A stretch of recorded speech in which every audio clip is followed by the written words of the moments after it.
شروع اللہ کا نام لے کر جو بڑا مہربان نہایت رحم والا ہے۔ رات کی قسم جب وہ چھا جائے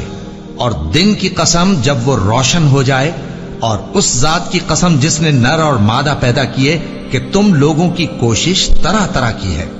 سو جس نے اللہ کے رستے میں مال دیا اور پرہیزگاری کی اور بہترین بات یعنی کلمہ توحید کو سچ جانا،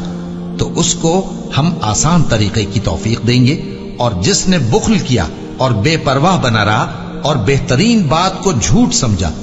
تو ہم اسے رفتہ رفتہ سختی میں پہنچا دیں گے، اور جب وہ دوزخ کے گڑھے میں گرے گا تو اس کا مال اس کے کچھ بھی کام نہ آئے گا۔ یقیناً راہ دکھا دینا ہمارا ذمہ ہے، اور بے شک آخرت اور دنیا ہماری ہی ملکیت ہے۔ سو میں نے تم کو بھڑکتی آگ سے خبردار کر دیا ہے، اس میں وہی داخل ہوگا جو بڑا بدبخت ہے، جس نے جھٹلایا اور منہ پھیرا، اور جو بڑا پرہیزگار ہے وہ اس سے بچا لیا جائے گا۔